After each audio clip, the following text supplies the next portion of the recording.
Já que a gente está falando de livro, eu queria perguntar sobre um livro do Emmett, que é o Deus Não Está Morto, né? Eu queria que você colocasse para a gente qual que é o conceito mais importante que as pessoas têm que se concentrar, que têm que focar nesse seu livro. Sim, então o que eu queria mostrar, a ideia de que Nietzsche coloca, o grande filósofo proposto em seu livro, onde essa frase aparece, que Deus está morto. Esse foi um tempo que, de fato, as religiões estavam fazendo demasiadamente, sabe? Sabe, a religião, em muitos casos, ela é um trabalho de venda para Deus.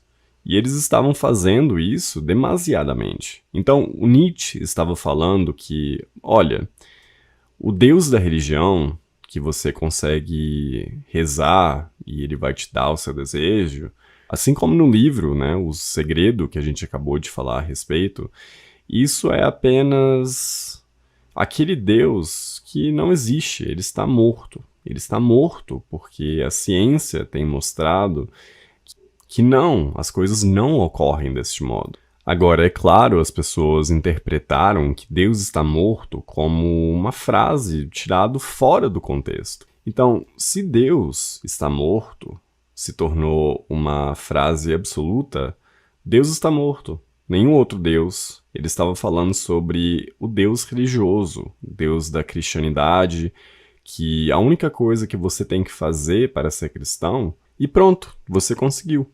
Mas isso não é verdade. Há muitos e muitos e muitos cristãos que são miseráveis, correto? Então, as religiões estão tentando fazer um trabalho devagar nas pessoas para converter elas à cristianidade por dizer que é um trabalho de vendas. Venha a nós e nós vamos te salvar. Mas não é desse modo que realmente funciona. E é isso que o Nietzsche estava tentando dizer a nós. Mas os materialistas utilizaram disso. Quantas vezes que a frase tem sido citada que Deus está morto, Deus está morto, Deus está morto.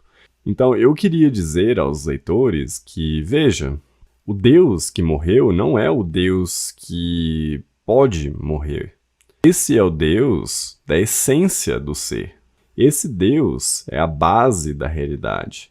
Esse Deus cria a realidade através de nós. Nós estamos conectados a Deus e é assim que funciona. Nós temos que tomar responsabilidade pelas ações também. Não é como se a gente saísse para rezar e Deus simplesmente tornasse parcial a nós e concretizasse todos os nossos desejos. Não é assim que funciona. Nós temos que colocar e fazer um esforço. Nós precisamos ser responsáveis também. E aí, então, nós podemos criar o que a gente quiser. E até isso não é com uma saída, um resultado fixado.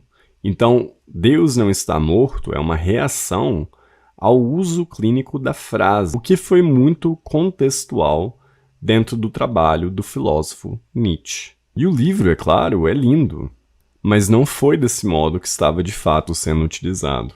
Então eu tomei essa vantagem da frase e gostaria de fazer um ponto muito poderoso. Eu acho que nenhum Deus, o Deus real, Deus da essência do ser, ele nunca está morto. E essa é a essência do ser. E eu consigo muitos e muitos e muitos experimentos em suporte a isso. Um deles é paranormal. Esse é um bom capítulo sobre o paranormal. Eu escrevi isso no livro. Isso é uma pergunta interessante, de muitos e muitos pontos de vista. Porque quando você pensa na consciência, é claro, nós pensamos em nós. E é assim que nós experimentamos a consciência. Nós não experimentamos ela. Não com muita frequência, então. Embora possa ser experimentada. O aspecto cósmico da consciência, que nós realmente somos um com tudo. Então, quando nós afirmamos que somos um com tudo, então é que nós temos a consciência. E isso cria o mundo por meio de manifestar as possibilidades do mundo em realidade. E então o universo ele só pode ter sido criado como uma possibilidade da consciência que existiu como possibilidade da consciência. E somente quando a consciência faz colapsar a possibilidade é que então o mundo se torna o manifesto. Mas isso possui muitos aspectos que são de pegadinha. Um dos aspectos mais complicados é que a consciência faz isso através de nós, através de seres imanentes, e não como uma consciência abstrata. Essa é a parte que é completamente incompreendida por meio de muitas pessoas. Essa consciência não faz tudo simplesmente sozinha. Ele não consegue fazer tudo sozinho. A física quântica, e isso é a parte que a física quântica tem de fato feito, tem sido cientificar a tradição espiritual. Porque as tradições espirituais possuem uma enorme dificuldade. Embora os grandes mestres tenham dado dicas que não há manifesto de consciência, manifesto espiritual sem o ser humano. Então eles têm sempre elogiado e glorificado o nascimento humano.